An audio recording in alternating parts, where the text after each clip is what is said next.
संघर्ष ही जीवन है। मोटिवेशन। संघर्ष ही जीवन है। जो मुस्कुरा रहा है उसे दर्द ने पाला होगा, जो चल रहा है उसे पाँव में छाला होगा।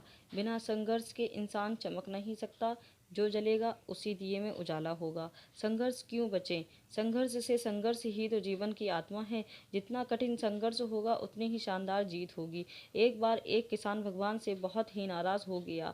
किसान बहुत मेहनती था, बहुत मेहनत से वह खेतों में अनाज उगाता, उसकी देखभाल करता, पर अक्सर उसकी फसल खराब हो जाती। कभी सूखा पड़ जाता, कभी बाढ़ आ जाती, कभी तेज़ धूप, कभी आंधी, कोई ना कोई कारण बन ही जाता कि उसकी फसल खराब हो जाती। एक दिन वह किसान गुस्से में आसमान की ओर देखकर भगवान से कहा, हे ईश्वर, आपको लोग स्वर्गदाता मानते हैं कि आप सब जानते हैं, कहते हैं कि आपके इच्छा के बिना एक भी पत्ता नहीं हिलता, पर मुझे तो लगता है कि आप छोटी सी छोटी बात भी नहीं जानते।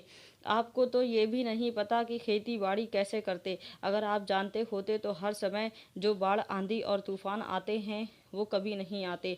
आप नहीं जानते कि कितना नुकसान उठाना पड़ता है हम किसानों को। यदि आप मेरे हाथ में यह शक्ति दे दें कि जैसा मैं चाहूँ वैसा ही मौसम कर दूँ, फिर आप देखना मैं अन्न के भंडार लगा दूंगा। भगवान इस किसान के तीखे वाक्य सुनकर मुस्कुरा रहे थे और वह किसान के सामने प्रकट होकर बोले, मैं आज से तुझे यह शक्ति देता हूँ कि तुम अपनी खेतों पर तुम्हारी जैसी इच्छा ही तुम वैसा मौसम कर दोगे। मैं बिल्कुल भी दखल नहीं दूंगा। तुम्हारी इच्छा से सब कुछ होगा। किसान बहुत खुश हो गया। किसान ने गेहूं की फसल अपनी खेतों में बोई। जब उसे लगा कि खेतों को धूप चाहिए तो खेतों को धूप मिले, जब पानी बरसाना चाहिए तभी पानी बरसा। आंधी तूफान बाढ़ कुछ भी उसने अपने खेतों पर आने नहीं दिया। किसान के खेत में इस वर्ष ऐसी फसल हुई जैसे कभी नहीं हुई थी। हरी भरी लहराती फसल। मन ही मन वह बहुत खुश हो गया और सोचने लगा, अब सबूत के साथ दिखाऊंगा भगवान को कि इसे कहते हैं शक्ति की सही उपयोग। मेरी सफलता देखकर उसने अपने नियम जरूर बदलने पड़ेंगे।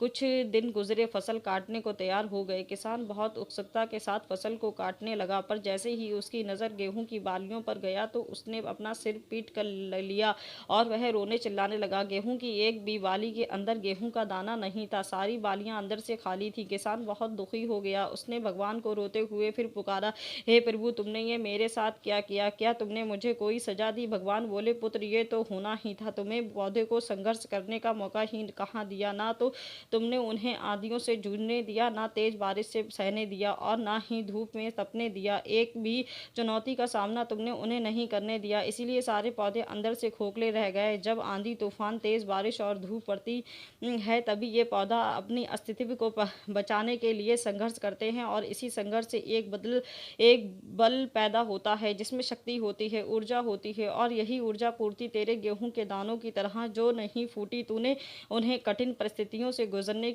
ही नहीं दिया जहां उनके अस्तित्व का जन्म होता। सारी बालियां इसलिए खाली हैं, इसमें एक भी गेहूं का दाना इसलिए नहीं है क्योंकि तुमने उन्हें पौधों को संघर्ष कराया ही नहीं। यदि रखिए स्वर्ण है, स्वर्णीय आभार तभी होती है जब वह आग में तपने, गलने और हथौड़े से पीटने जैसे संघर्षों से गुजारा है।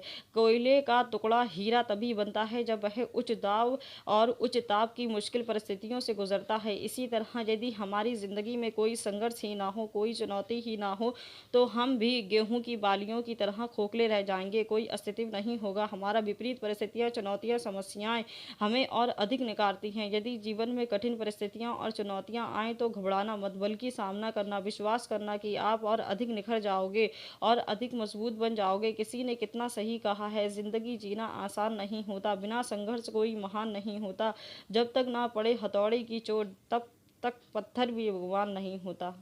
हमारे चैनल को सब्सक्राइब करिए।